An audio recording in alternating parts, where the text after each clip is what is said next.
Hi viewers, இந்த ஒரு வீடியோவில் பார்த்தீங்கன்னா தல அஜித்குமார் அவர்களை பற்றிய ஒரு சூப்பரான நியூஸ் தான் பார்க்க போகிறோம்.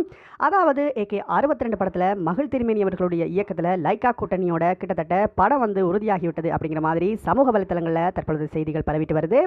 ஆனாலுமே இந்த ஒரு படம் குறித்த அதிகாரபூர்வமான தகவல்கள் இன்னுமே லைக்கா அறிவிக்காமலே இருக்குது. இதற்கு காரணம் என்ன அப்படிங்கிற மாதிரி பல கேள்விகள் சமூக வலைத்தளங்களில் கேட்கப்பட்டு வருது.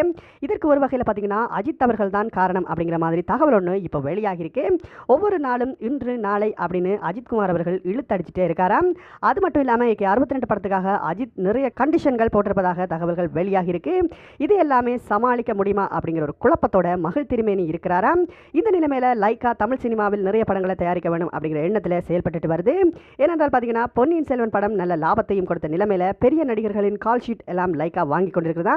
தமிழ் சினிமாவில் டாப் நடிகர்களின் படங்கள் நல்ல வசூல் செய்யும் அப்படிங்கிறதால இவ்வாறு செயல்பட்டு வருது.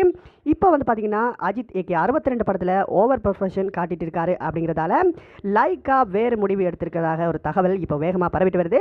அதாவது அஜித் படத்தை பிறகு பார்த்துக் கொள்ளலாம், அதற்கு முன்னாடி பார்த்தீங்கன்னா சூப்பர் ஸ்டார் ரஜினிகாந்த் அவர்களுடைய படத்தை முடித்து விடலாம் அப்படிங்கிற மாதிரியான ஒரு திட்டத்தில் லைக்கா நிறுவனம் இருக்குதான். ஜெய்பீம் படத்தின் மூலம் ரசிகர்களின் கவனம் பெற்ற தாசு ஞானவேல் அவர்களுடைய இயக்கத்தில் சூப்பர் ஸ்டாரினுடைய படத்தை இயக்க இருக்கார்கள். இப்பொழுது ரஜினிகாந்துக்காக அந்த ஒரு கதையை தயார் செய்து கொண்டிருக்காராம். இந்த படத்தை லைக்கா ப்ரொடக்ஷன் தான் பிரம்மாண்டமாக தயாரிக்க இருக்குது. மேலும் AK 62 படத்திற்கு முன்னதாகவே ரஜினி படத்தின் அறிவிப்பு வெளியாக உள்ளது அப்படிங்கிற மாதிரியான தகவல்கள் இப்போ வெளியாக இருக்கு. ஏனென்றால் ஜெயிலர் படப்பிடிப்போட தற்பொழுது இறுதி கட்டத்தையும் நெருங்கி இருக்கு அப்படிங்கிறதும் குறிப்பிடத்தக்கது. ஆகையால அடுத்ததாக ரஜினிகாந்த் அவர்கள் ஞானவேல் படத்தில் உடனடியாக நடிக்க இருக்காரு. இதனால அஜித்தின் படம் தள்ளி போகவும் வாய்ப்பு இருக்கு அப்படிங்கிற மாதிரியும் சொல்லப்படுது.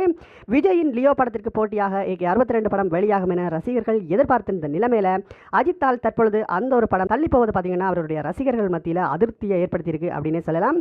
ஓகே வியூவர்ஸ், இந்த ஒரு 2 படங்களில் எந்த படத்தினுடைய அறிவிப்பு முன்னாடி வெளியாகுது அப்படிங்கிறத வெயிட் பண்ணி பார்ப்போம். இந்த ஒரு நியூஸ் பற்றி உங்களுடைய கருத்து என்ன அப்படிங்கிறத மறக்காம வீடியோக்கு கீழே கமெண்ட் பண்ணுங்க.